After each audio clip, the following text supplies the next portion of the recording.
রহমান রহিম।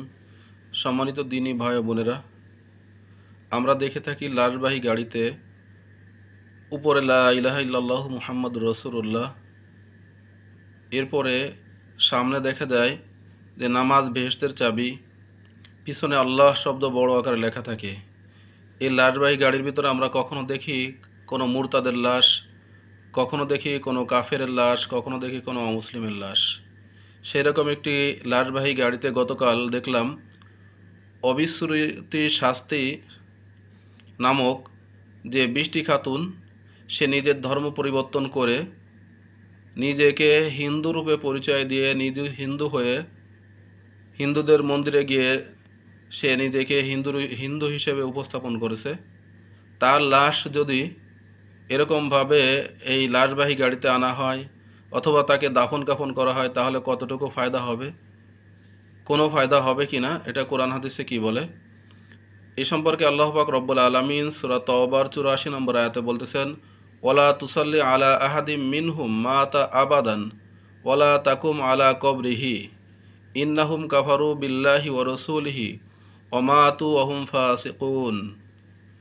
আল্লাহ তাআলা বলেন যে ওয়ালা তুসাল্লি আলা আহাদিন মিনহুম, তাদের জন্য আপনি জানাজার নামাজ আদায় করেন না। রাসূল করিম সাল্লাল্লাহু আলাইহি ওয়াসাল্লামকে আল্লাহ তাআলা বলতেছেন কখনো, এবং তাদের কবরের পাশেও দাঁড়িয়েন না তওবা ইস্তেগফারের জন্য। ইন্নাহুম কাফারু বিল্লাহি, তারা আল্লাহ তাআলার সাথে কুফরি করেছে, আল্লাহ তাআলাকে অস্বীকার করেছে, ও রাসূলিহি, এবং আল্লাহ রাসূল সাল্লাল্লাহু আলাইহি ওয়াসাল্লামকে অস্বীকার করেছে, ওয়ামাতু, এবং তারা মৃত্যুবরণ করেছে, অহুম ফাসিকুন, ওই ফাসেক অবস্থায়, অর্থাৎ আল্লাহ তাআলার নাফরমান অবস্থায়। তো এই নাফরমানের কবরের পাশেও দাঁড়াতে নিষেধ করেছে, তার জানাজার নামাজ পড়তেও নিষেধ করেছে। এইরকমভাবে ইমাম কুরতুবী রহমতুল্লাহি, বিখ্যাত তাফসির কারক, তাফসিরবিদ, উনি এই আয়াত সম্পর্কে বলছেন, হাদা নসন ফি ইমতেনাই মিনাস সলাতি আলাল কুফারি, এটা হলো কাফেরদের উপরে জানাজার নামাজ না পড়ার নিষিদ্ধ নিষিদ্ধ হওয়ার একটি আয়াত। এটার দ্বারাই কাফেরদের উপরে জানাজার নামাজ পড়াতে নিষেধ করা হয়েছে। তো এখন কথা হলো যে এরকমভাবে যদি আমরা তার জন্য দোয়া করি, ঈদে কোনো এক দেখলাম যে তার লাশকে মসজিদের খাটিয়ে আনা হয়েছে, তাকে দাফন কাফন করা হয়েছে, তো এর দ্বারা কোনো ফায়দা হবে না। কেন ফায়দা হবে না? আল্লাহ পাক রব্বুল আলামিন সেটা আল্লাহ তাআলাকে অস্বীকার কারণে, আল্লাহ রাসূল সাল্লাল্লাহু আলাইহি ওয়াসাল্লামকে অস্বীকার কারণে আল্লাহ তাআলা সূরা তাওবার 80 নম্বর আয়াতে বলতেছেন, আল্লাহ রাসূল সাল্লাল্লাহু আলাইহি ওয়াসাল্লামকে কত কঠোর ভাষায় এদের সম্পর্কে সতর্ক করেছেন, নিষেধ করেছেন। আল্লাহ তাআলা সূরা তাওবার 80 নম্বর আয়াতে বলতেছেন, ইস্তাগফির লাহুম আও লা তাস্তাগফির লাহুম, হে রাসূল আপনি তাদের জন্য যদি ক্ষমা চান অথবা ক্ষমা না চান, ইন তাস্তাগফির লাহুম সাবঈনা মাররাতান, যদি আপনি তাদের জন্য 70 বারও ক্ষমা চান, ফালাই ইয়াগফিরাল্লাহু লাহুম, যে আল্লাহ তাআলা তাদেরকে ক্ষমা করবেন না। যালিকা বিআন্নাহুম কাফারু বিল্লাহি ওয়া রাসূলি, এটা ওই কারণে যে তারা আল্লাহ এবং আল্লাহ রসুলের সাথে কুফরি করেছে, আল্লাহকে তারা অস্বীকার করেছে, আল্লাহ রসুল সাল্লাল্লাহু আলাইহি ওয়াসাল্লামকে অস্বীকার করেছে।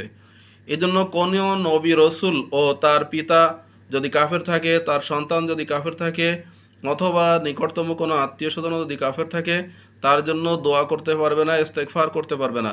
তার একটি জ্বলন্ত উদাহরণ আল্লাহ তাআলা কোরআনে কারিমের মধ্যে সূরা হযরত নূহ আলাইহিস সালামের বর্ণনা থেকে উল্লেখ করেছেন, যেটা আমরা এখানে দেখতে পাচ্ছি যে আল্লাহ তাআলা সূরা হুদের 45, 46 এবং 47 নম্বর আয়াতে এগুলোকে সুন্দরভাবে উল্লেখ করেছেন। যখন নূহ আলাইহিস সালাম বললেন তিনার সন্তানের ব্যাপারে যে বিসমিল্লাহির রহমানির রহিম, ইন্না বানি মিন আহলি, হে আল্লাহ আমার সন্তান তো আমার পরিবারভুক্ত, তাকে আপনি ক্ষমা করে দেন। তখন আল্লাহ পাক রব্বুল আলামিনের পক্ষ থেকে নূহ আলাইহিস সালামকে জানানো হলো, কল ইয়া নূহ ইন্নাহু লাইসা মিন আহলিক, হে নূহ ওই সন্তান আপনার পরিবারভুক্ত নয় যেই সন্তান আল্লাহ তাআলার কুফরি করে, আপনার কথার অবাধ্য চলে। নূহ আলাইহিস সালাম একটি সন্তান কিনান, সে আল্লাহ তাআলাকে অস্বীকার করেছিল, আল্লাহ তাআলার আযাবকে অস্বীকার করেছিল, এবং নূহ আলাইহিস সালামের পরে ঈমান আনেনি। যার কারণে আল্লাহ তাআলা এই সতর্কবাণী যখন দিয়ে দিলেন, তখন নূহ আলাইহিস সালাম নবীরা তো আল্লাহ তাআলার শতভাগ অনুগত্য করতেন, আনুগত্যশীল ছিলেন, সেই হিসেবে নূহ আলাইহিস সালাম সাথে সাথে আল্লাহ তাআলার কাছে ইস্তেগফার করলেন। আল্লাহ পাক রব্বুল আলামিন সূরা হুদের 47 নম্বর আয়াতে সেটা বলতেছেন, ক্বালা রব্বি ইন্নী আউযু বিকা আন আসআলাকা, হে রব, আমি আপনার কাছে আশ্রয় চাইতেছি, ক্ষমা চাইতেছি।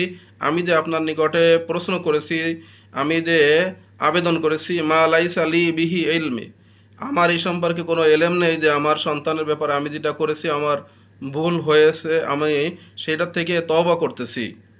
ওয়াইল্লা তাগফিরলি, আর যদি আপনি আমাকে এর থেকে ক্ষমা না করেন, আমার পর যদি দয়া না করেন, তাহলে আমি ধ্বংস হয়ে যাব। এটা নূহ আলাইহিস সালাম বললেন।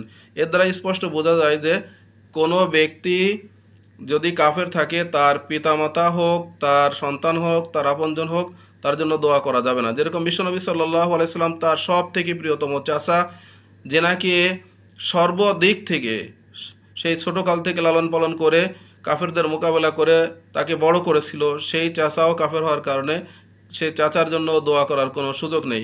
সেরকমভাবে হযরত ইব্রাহিম আলাইহিসসালাম তিনার পিতার জন্য দোয়া করতে পারবেন না, তিনার পিতা কাফের থাকার কারণে। তো এই জন্য আমরা যদি অবিশ্রুতি শাস্তিকে বা এরকমভাবে বৃষ্টি খাতুনকে আমরা যদি তার কুফরি হওয়ার পরেও যদি মুসলমানদের খাটিয়ায় চড়িয়ে তাকে মুসলমানদের কায়দায় দাফন করে জানাজা করে যদি আমরা তাকে তার জন্য দোয়া ইস্তেগফার করি, কোনো কাজ হবে না।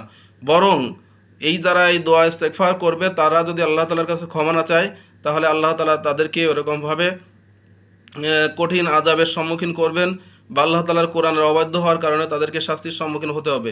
যেটা নূহ আলাইহিস সালাম করেছেন। 47 নম্বর আয়াত, সূরা হুদের 47 নম্বর আয়াতে নূহ আলাইহিস সালাম ক্ষমা চেয়েছেন। ঠিক তেমনিভাবেও আমাদেরকেও ক্ষমা চাইতে হবে যারা ওই কাফন দাফন জানাজায় অংশগ্রহণ করেছে। এবং কখনো দেখা যায় কোনো নাস্তিক, কোনো মুরতাদ মরে গেলে সে আল্লাহ তাআলাকে সরাসরি অস্বীকার করে, অথচ তার জানাজা পড়ানো হয়, অথবা তার জানাজার ব্যবস্থা করা হয়, অথবা তাকে মুসলমান কবরস্থানে দাফন করা হয়। উপর দিয়ে আমরা যতই পানি ঢালি, ভিতরে যদি গাছ কেটে যায়, অর্থাৎ তার যদি ভিতরে ঈমান না থাকে, তাহলে কাফন দাফন জানাজা যাই করি আর মুসলিম কবরস্থানে যতই কবর দিই, তার দ্বারা কোনো ফায়দা হবে না। আল্লাহ তাআলার আযাব তাকে ধরবেই, এবং আল্লাহ তাআলার এই হুকুমের খিলাফ যারা করবে তারাও শাস্তি থেকে মুক্তি পাবে না। এজন্য আমাদের সকলের উচিত এই সমস্ত নাস্তিক, মুরতাদ, কাফেরদের জানাজা এবং দাফন কাফনে অংশগ্রহণ না করা, এবং কোনো ইমামকে জোর না করা, কোনো ইমামকে বাধ্য করা যাবে না। আল্লাহ তাআলা আমাদের সকলকে এই শয়তানদের কৃষ্টি কালচার থেকে হিফাজত করুন, আমিন।